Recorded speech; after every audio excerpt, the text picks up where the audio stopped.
BPL যেন এক নাট্যমঞ্চ।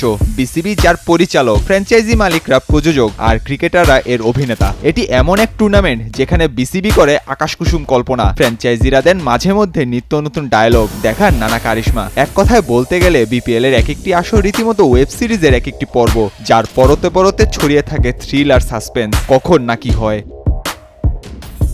BPL এর ৭১তম আসরেও তার ব্যতিক্রম নয়। চলতি আসর শুরুর আগেই হাক ডাক দেওয়া হয়েছিল বেশ জোরে সোরে। ভিন্ন মাত্রায় নতুন আঙ্গিকে আয়োজন করা হবে এবারকার আসর। খুব একটা খারাপ সেটি বলেননি বিসিবি বস, কেননা একের পর এক নতুন অনিয়ম আর দুর্নীতির অভিযোগ উঠে আসছে বিপিএল কে কেন্দ্র করে। এজন্য ভিন্ন মাত্রারই একটি টুর্নামেন্ট।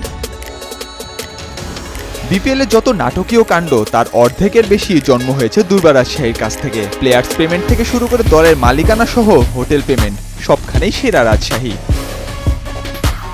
বিপিএল এর গঠনতন্ত্র অনুযায়ী ৩ ভাগে ক্রিকেটারদের পাওনা পরিশোধ করতে হবে ফ্র্যাঞ্চাইজিদের। খেলার শুরুতে ৫০%, খেলার মাঝপথে ২৫, আর টুর্নামেন্ট শেষে বাকি ২৫% অর্থ পরিশোধের কথা থাকলেও রাজশাহীর ফ্র্যাঞ্চাইজি সে অর্থ পরিশোধ করতে ব্যর্থ হয়। শেষ পর্যন্ত বোর্ড সভাপতি হস্তক্ষেপ করায় পুরোটা না হলেও কিছুটা জটিলতা কাটে সেই সমস্যার। সিলেট পর্বেই দুর্বার রাজশাহীর ক্রিকেটারদের ১৪ লাখ টাকা বোনাস দিয়েছে দলটির মালিক ভ্যালেন্টাইন্স গ্রুপ। ক্রিকেটারদের পাওনা ২৫% অর্থ বুঝিয়ে দিতে দেরি হয় স্থানীয় ১৪ জন ক্রিকেটারকে ১ লাখ টাকা করে বোনাস দেয় মালিক পক্ষ। তখন মনে হয়েছিল হয়তো শেষ হচ্ছে নাটকের সমাপ্তি, কিন্তু এটি যে বিপিএল, শেষ হইয়াও হয় না শেষ। রাজশাহী সে পেমেন্ট ইস্যুটিরও একই দশা। ক্রিকেটারদের পাওনা মোটামুটি পরিশোধ করলেও রোববার নতুন করে উঠে আসে একই ইস্যু। বিপিএল এর প্রথম পর্বে টিম হোটেলে পেমেন্ট বকেয়া থাকায় প্লেয়ারদের রোববার বের করে দেয় হোটেল কর্তৃপক্ষ।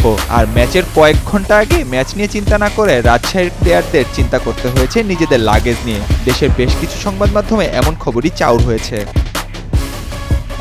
কিন্তু বাস্তবতা বলছে ভিন্ন বিষয়। মূলত পেমেন্ট সংক্রান্ত ইস্যু এখানে নেই বলে জানানো হয়েছে ফ্র্যাঞ্চাইজির পক্ষ থেকে। একটা নিউজ দেখতেছি আমি বলি শেরাটন আর ওয়েস্টিন হচ্ছে একই মালিকের। হ্যাঁ, আচ্ছা, আমাদের শুরু থেকেই ওয়েস্টিনে শেরাটনে থাকার কথা ছিল, কিন্তু শেরাটন প্রথম দিন আমাদেরকে ওই রুম সব দিতে পারে না, যে কারণে আজকে সব রুম অ্যারেঞ্জ দিয়েছে। এই জন্য ওয়েস্টিন থেকে শেরাটন শিফট করে দিতে, একই মালিকের হোটেল। এটা ছড়াইতেছে কি? আমরা 12টায় উঠছি এখানে, সব প্লেয়াররা রেডি হচ্ছে। আজকে 4:15 বাস ছাড়বে হোটেল থেকে, 4টায় ছাড়বে, 4:30 ছাড়বে, সবাই রেডি হচ্ছে। এই ঠিক আছে, ভালো আছে। তবে বারবার এমন গুঞ্জনের উত্থানে বিপিএল এর মান কোথায় গিয়ে নামছে সেটি এখন চিন্তার বড় বিষয়। নাহিয়ান আরিফিন, নয়া দিগন্ত।